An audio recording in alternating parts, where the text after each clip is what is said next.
नमस्कार, news India देख रहे हैं आप। मैं हूं आपके साथ नीतू गुप्ता। यूपी नगर निकाय चुनाव को जीतने के लिए सभी पार्टियों और उम्मीदवारों ने कमर कस ली। प्रत्याशी अपने अपने वादों के साथ, अपने अपने दावों के साथ जनता के बीच पहुंचे और अपने पक्ष में मतदान करने की अपील लगातार की गई। बता दें, 4 मई और 11 मई को मतदान होने हैं। नतीजे 13 मई को घोषित किए जाएंगे, जबकि पहले चरण के लिए प्रचार प्रसार थम चुका है। नगर निकाय चुनाव के बाद सीधे लोकसभा के भी चुनाव होने हैं। ऐसे में इन चुनाव को 2024 का सेमीफाइनल माना जा रहा है। ये देखना दिलचस्प हो गया है कि नगर निकाय चुनाव में कौन सी पार्टी जनता का विश्वास जीतने में कामयाब होती है और कौन सी जनाधार पाने में विफल रहती है।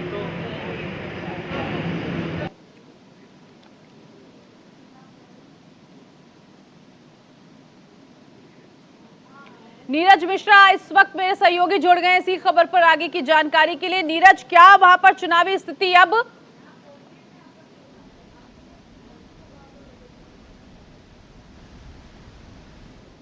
आदित्यनाथ भारतीय जनता पार्टी की कमान उन्होंने खुद संभाल रखी थी और ताबड़तोड़ उन्होंने दौरा किया, रैलियां की, लखनऊ से लेकर और पश्चिम तक जहां जहां मतदान होने हैं वहां पर वो गए। और 4 तारीख को जो मतदान होना है उसमें 10 मेयर की सीट है। इसके अलावा 37 जिलों में मतदान होना है। तो सभी जगहों पर लगभग मुख्यमंत्री योगी आदित्यनाथ ने रैलियां की। इसके अलावा समाजवादी पार्टी भी लगातार सक्रिय है, बहुजन समाज पार्टी भी सक्रिय है, कांग्रेस भी सक्रिय है।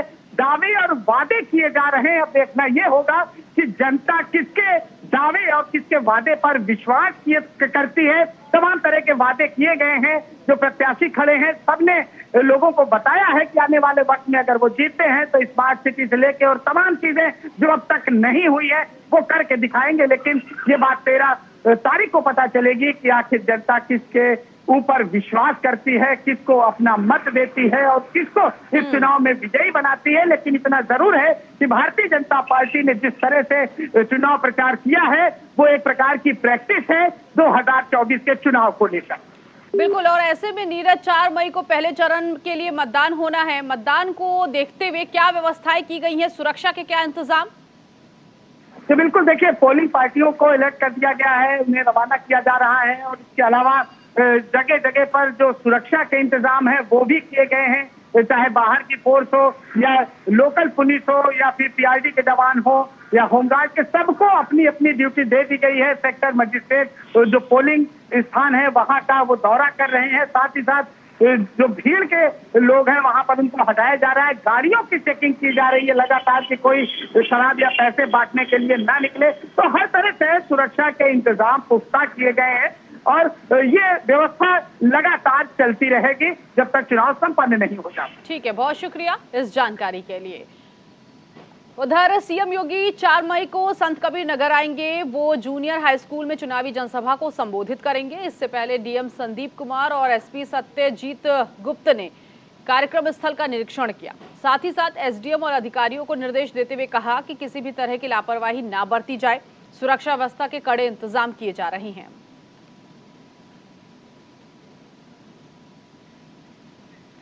कृष्णा अग्रहरी इस वक्त संत कबीर नगर से सहयोगी मेरे साथ जुड़ गए हैं। कृष्णा, 11 मई को दूसरे चरण में यहां पर वोटिंग होनी है, लेकिन उससे पहले किस तरह से चुनाव प्रचार और क्या कुछ चुनावी माहौल?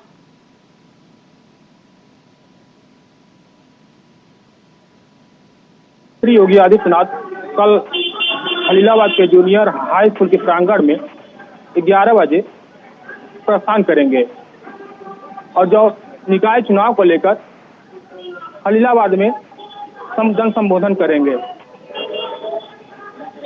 ठीक है, बहुत शुक्रिया इस जानकारी के लिए। उधर यूपी के मऊ में नगर पालिका चेयरमैन पद के चुनाव में समाजवादी पार्टी के प्रत्याशी आबिद अख्तर अंसारी के चुनावी कार्यालय का उद्घाटन करने समाजवादी पार्टी के दिग्गज नेता पहुंचे। इस अवसर पर समाजवादी पार्टी के राष्ट्रीय अध्यक्ष अल्ताफ अंसारी, पूर्व जिला अध्यक्ष साधु यादव भी मौजूद रहे। नगर पालिका के पूर्व चेयरमैन तैयब पालिका ने भी आबिद अख्तर को समर्थन कर समाजवादी पार्टी के कार्यकर्ताओं में एक नया जोश भर दिया।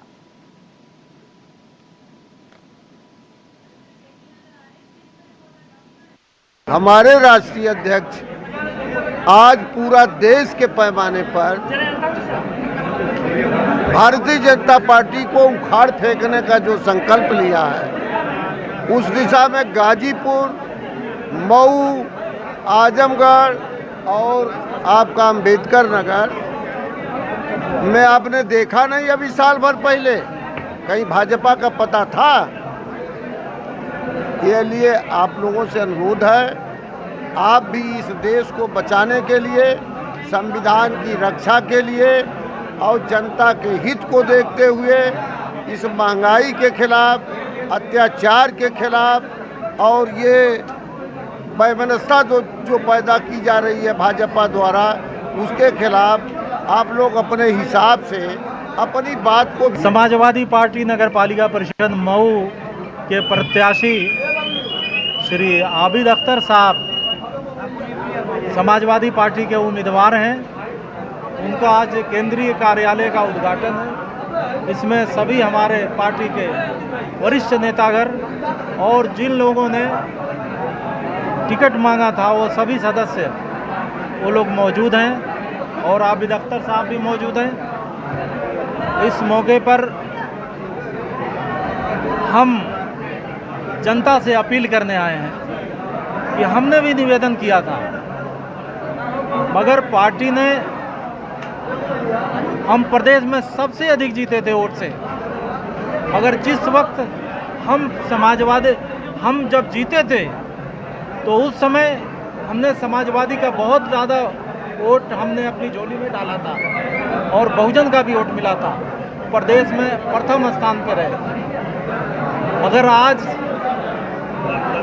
माननीय राष्ट्रीय अध्यक्ष जी का जो फैसला हुआ टिकट के संबंध में, मैं उसको पार्टी की अनुशासन मानते हुए आबिद अख्तर साहब को मैं पूरा समर्थन करता हूं।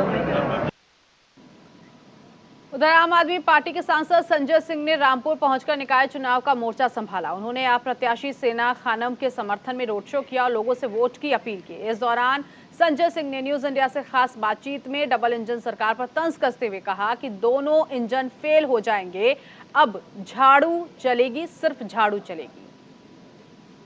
जिन्होंने एक जनसभा को भी संबोधित किया है और एक रैली में भी शामिल हुए, तो आइए सीधे संजय सिंह से जान लेते हैं क्या यहाँ का माहौल है। तो रामपुर पहुंचे, रामपुर में झाड़ू चलेगी और सना खानम यहाँ से चुनाव जीतेंगी। मामून शाह के लिए जबरदस्त समर्थन है, यहाँ पर झाड़ू चलेगी। संजय भाई, यहाँ का जो उपचुनाव, यहाँ का जो चुनाव चल रहा है, बीजेपी ने भी मुस्लिम कार्ड खेला है, उसको क्या मानते हैं? सारे कार्ड फेल हो जाएंगे, यहाँ पे सिर्फ झाड़ू चलेगी। झाड़ू चलिए, झाड़ू में आप मेरा जनसभा में भी योगी बाबा पे तंज कसा है, सुनिए क्या कहेंगे। दोनों इंजन फेल है, नया इंजन चाहिए। आम आदमी पार्टी वाला इंजन, केजरीवाल वाला, झाड़ू वाला इंजन चाहिए।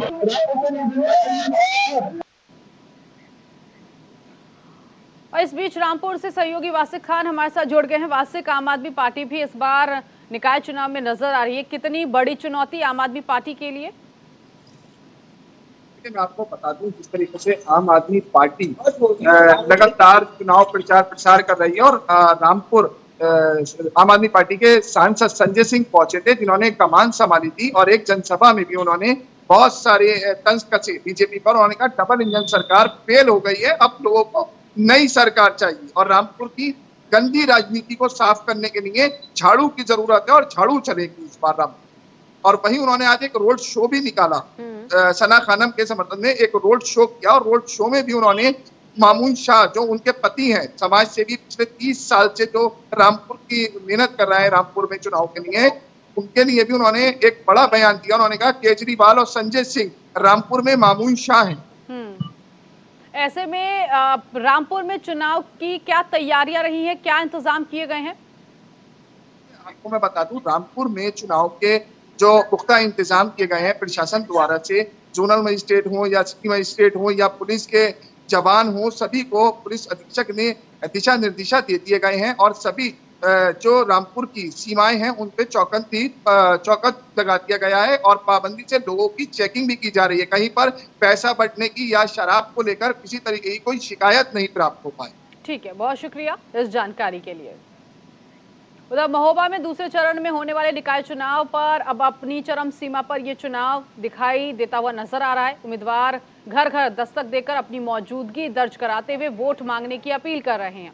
सभी प्रत्याशी अपने अपने समर्थकों के साथ गली मोहल्ले चौराहों पर जाकर अपने पक्ष में मतदान करने की अपील कर रहे हैं।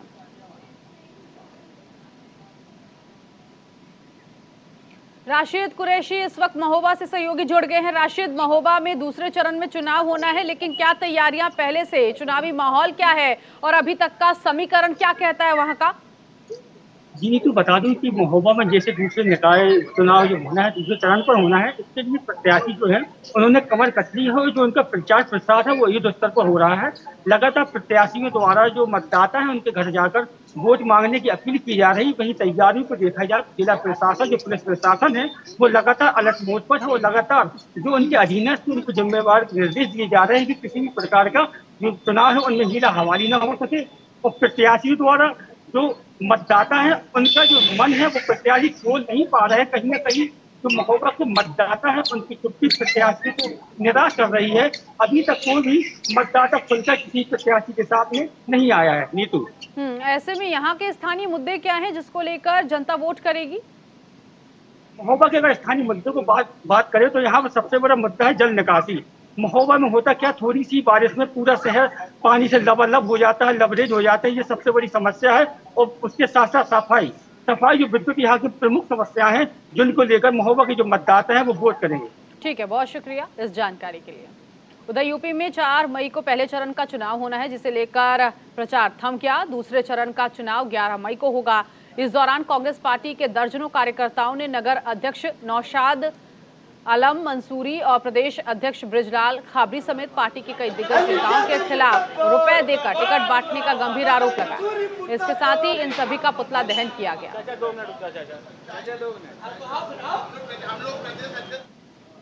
इतनी बड़ी पोस्ट मिलने के बावजूद भी मुझको इस कांग्रेस पार्टी ने, कांग्रेस पार्टी के जो दलाल हैं जितने भी बड़े, चाहे वो पूर्व विधायक हो, पूर्व प्रत्याशी हो और किसी नेता के चाटुकार हो, टिकट को लेकर, बंटवारे को लेकर नहीं दिया गया।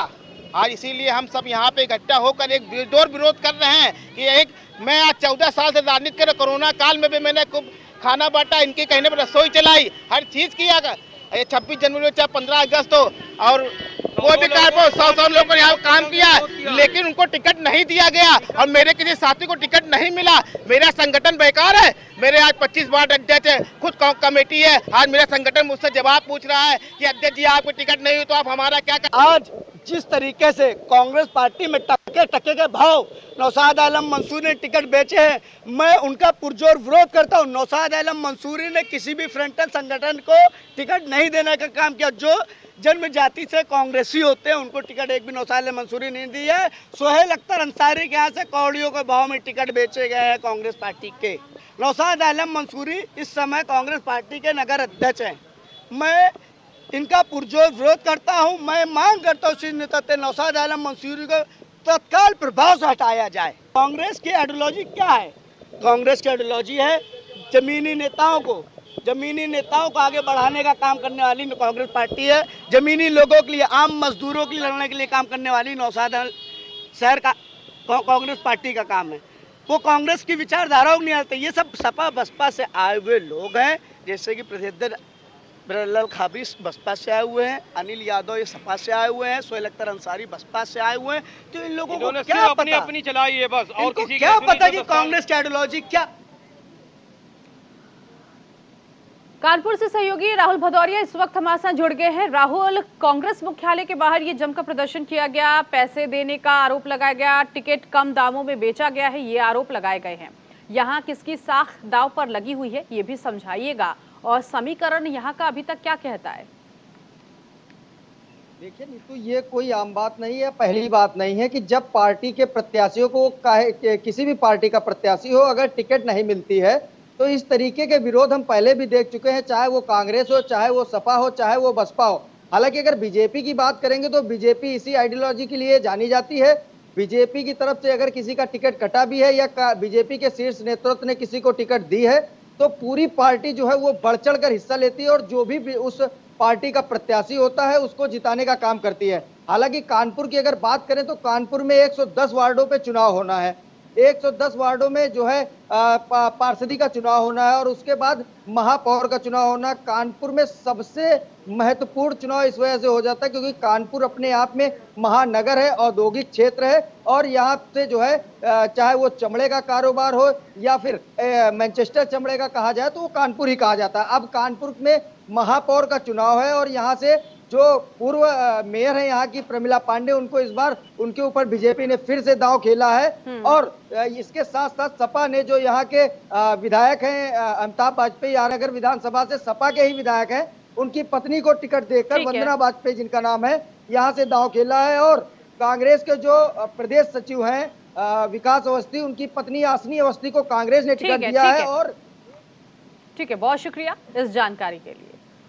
उधर अमेठी जिले में पहली बार आम आदमी पार्टी अपने प्रत्याशियों को उतारकर पूरे दमखम के साथ मैदान में डटी हुई नजर आ रही है। आम आदमी पार्टी के जिला अध्यक्ष हरीश शंकर जायसवाल ने बताया कि आम आदमी पार्टी के सभी प्रत्याशी नंबर 1 पर हैं, बाकी बीजेपी और अन्य पार्टियां नंबर 2 और 3 के लिए लड़ रही हैं।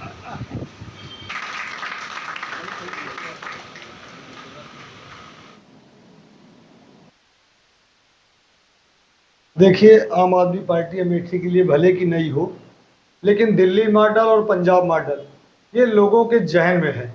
अमेठी के सभी लगभग 75% लोगों के रिश्तेदार दिल्ली में हैं जो बताते हैं दिल्ली का मॉडल, तो उसको देख करके जनता बहुत प्रभावित है। इसलिए अमेठी में आम आदमी पार्टी बहुत मजबूती के साथ चुनाव लड़ रही है और अमेठी का सम्मानित मतदाता ये ठान चुका है कि इस बार झाड़ू चलाना है और गंदगी हटाना है। अन्यत्र प्रत्याशियों का चुनाव जो भी लड़ेगा आम आदमी पार्टी से लड़ेगा। और जहाँ तक रही बात भाजपा और ये निर्दलीय खड़े हैं जो लक्ष्मी सोनी, ये दोनों आपस में चुनाव लड़ रहे हैं सेकंड और थर्ड के लिए। यहाँ के हम सभी कार्यकर्ताओं से मिल करके हमारे प्रत्याशी जो वीणा सुंदर जी हैं उनको जिताने के लिए सबसे अपील की है। साथ में हमारे सांसद जी के प्रति विजय गुप्ता जी भी रहे।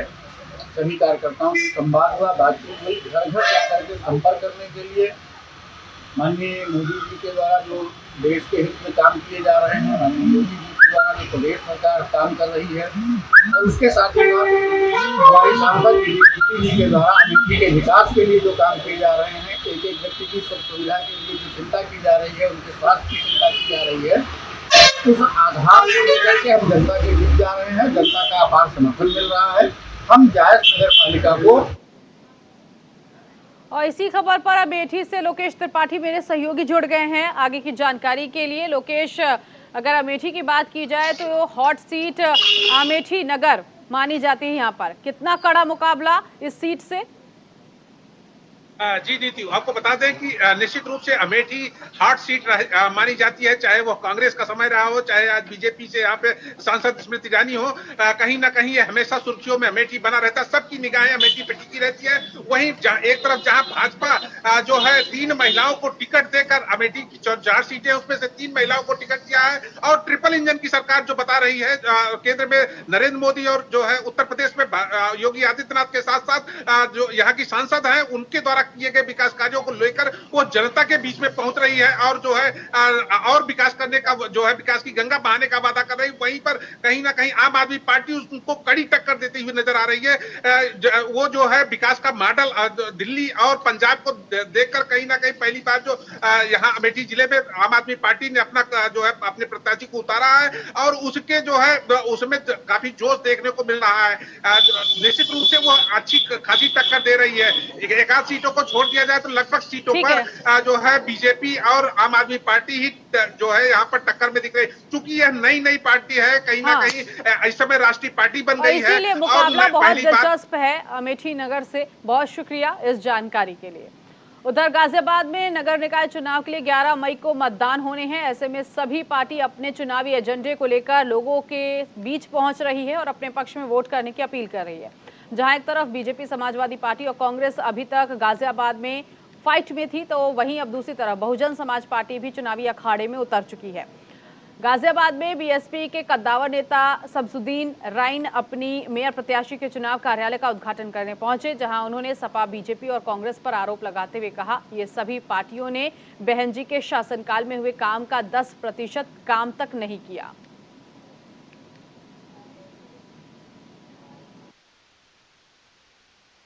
जो शिक्षा, स्वास्थ्य, ऊर्जा, लाइट, पानी, इन 6 मुद्दे हैं, बहुत गंभीर मुद्दे हैं। और इन मुद्दों को लेके बहुजन समाज पार्टी की प्रत्याशी बहन निशारा खान आई हैं और मुझे उम्मीद है इस बार बहुजन समाज पार्टी का यहाँ परचम लहराया जाएगा और इस बहुजन समाज पार्टी से मेयर इस बार निशारा खान बनेंगी। गाजियाबाद से सहयोगी हैदर अली इस वक्त मेरे साथ जुड़ गए हैं इसी खबर पर आगे की जानकारी के लिए। अली, अभी तक तो हमने यहाँ पर कांग्रेस, बीजेपी, समाजवादी पार्टी को देखा चुनावी मैदान में, लेकिन अब बहुजन समाज पार्टी देर से नजर आ रही है। 11 मई को जरूर चुनाव होने हैं, लेकिन देर से यहाँ पर आना और चुनाव प्रचार करना, क्या कहता है वहाँ का समीकरण? देखिए नीतू, गाजियाबाद में अगर बहुजन समाज पार्टी की बात की जाए तो कहीं ना कहीं बहुजन समाज पार्टी का वोट बैंक बहुत बड़ा है गाजियाबाद के अंदर, क्योंकि एक मुस्लिम बहुल क्षेत्र है। इसके अलावा जाटो समाज के जो लोग हैं जो खासकर भी बहुजन समाज पार्टी को वोट करते हैं, तो खासकर भी ये वोट जो देते हैं वो एक तरफा देते हैं। ये जिस तरफ बैठते हैं उसी की जीत पक्की होती है। तो कहीं ना कहीं बसपा ने देरी तो की है, लेकिन बसपा पूरी फाइट के साथ, पूरी रणनीति के साथ मैदान में उतरी है। और यही वजह है कि शमसुद्दीन राइन जो यहाँ आए हैं और आने वाले टाइम में जब शमसुद्दीन राइन के अलावा जितने भी बड़े पदाधिकारी हैं वो यहाँ गाजियाबाद में नजर आएंगे। कहीं ना कहीं अगर बात करें तो अभी तक 3 फाइट में थे, चाहे वो कांग्रेस हो, चाहे वो समाजवादी पार्टी हो, चाहे बीजेपी हो, लेकिन इसके अलावा अभी भी एक पार्टी ऐसी है जो आम आदमी पार्टी है, वो भी दूर है लोगों के बीच में से गाजियाबाद में, क्योंकि उनका जो प्रत्याशी है वो बिल्कुल नया है। वहाँ ही बात करें अगर बहुजन समाज पार्टी की तो शमसुद्दीन राइन ने साफ तौर पर कहा है, कॉन्फिडेंस पूरा है बहुजन समाज पार्टी को कि वो जहां से भी खड़ी हो जाती है वहां से वोट निकाल लेती है। बहुत शुक्रिया अली इस जानकारी के लिए। तो उत्तर प्रदेश में निकाय चुनाव को लेकर पूरी तैयारियां हो चुकी हैं, 2 चरणों में चुनाव हुए। चलिए इसी के साथ इस खास बुलेटिन में अभी के लिए बस इतना ही। नमस्कार।